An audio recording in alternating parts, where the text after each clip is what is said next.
and I'm going to grow my beard, and I'm going to start wearing a kippah. I'm not going to be embarrassed to wear a yarmulke around. And, um, and so I started doing all these things, and I realized very quickly that it's a lot harder to do that when you're the On only your own. one doing it. Yeah. Sure, And for and sure. I felt exactly like I did back when I was in my hometown growing up. I'm the only one. I'm Mhm, so different. No one else is doing this. I'm alone again.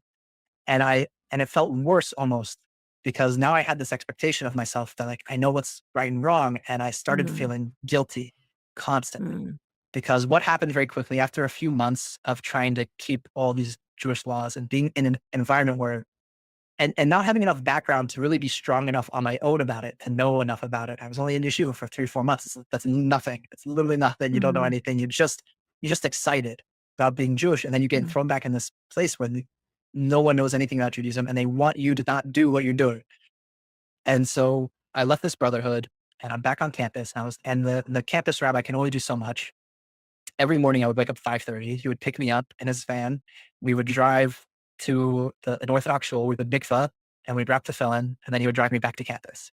And that's what I do most mornings. Wow. And then Shabbat, I would go hang out with him on Shabbat, and we would walk to shul together on Saturdays, and that was like what I was doing to stay involved with Judaism.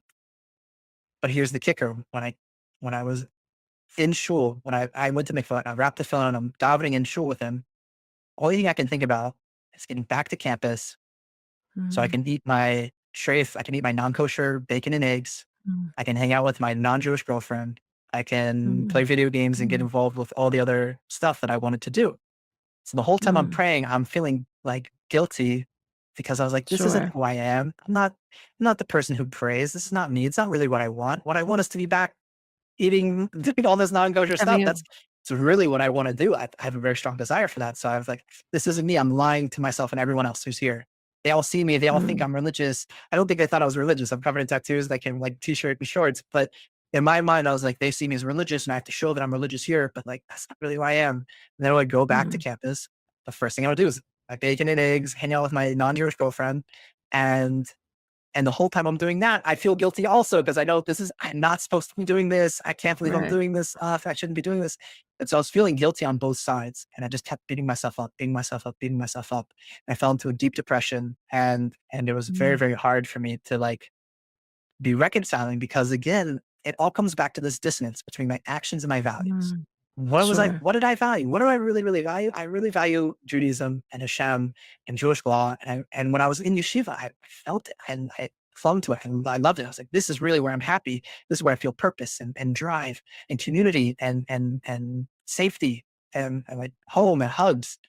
And when I'm out here, I don't feel that, but I have these other short-term desires that I'm fulfilling and it feels nice in the moment.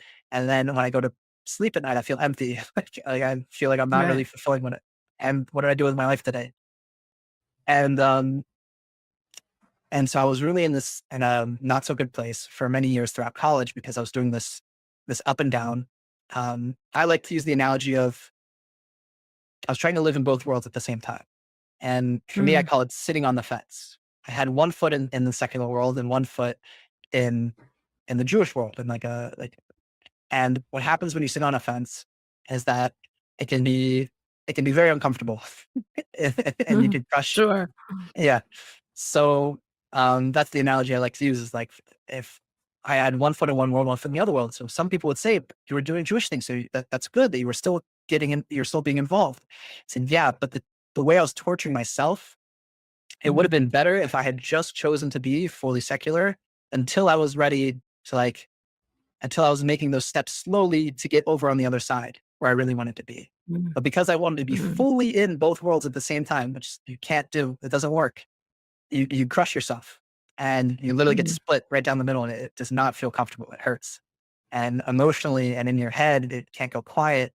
And um and I was really, really a mess for a long time. On my breaks from school, like a summer break and winter break, I would go to Morristown Yeshiva and try to learn there, but mm, it's a very different vibe from Mayanot. So for me, I was like, I mhm, thought Mayanot was like really what yeshiva's like. I went to other yeshivas, they weren't the same, and it wasn't quite the same vibe that I was looking for. Um, but eventually, I mean, this is like jump forward many years after college. I graduated. Eventually, I was living in San Diego, and I was living with my non-Jewish girlfriend at the time, and living my best materialistic life, being on the beach every day, and whatever, all sorts of other things, and drugs and whatever, any like physical thing, and non-kosher food, any physical thing you could think like would be enjoyable in life.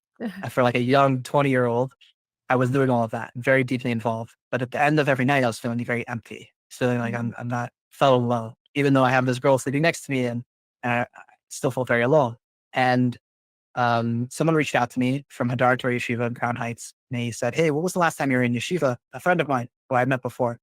I said, "It's been a while."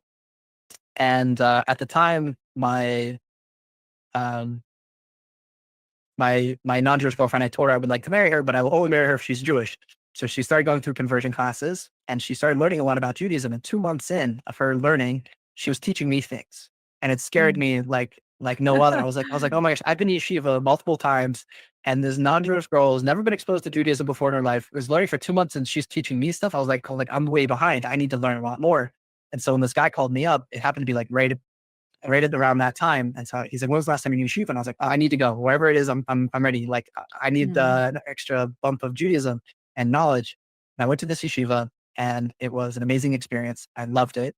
And the mashpia, like the spiritual guide of the yeshiva, towards my last day on my trip, there was like a 10-day trip. He goes, "You're going to come back and learn with us full time."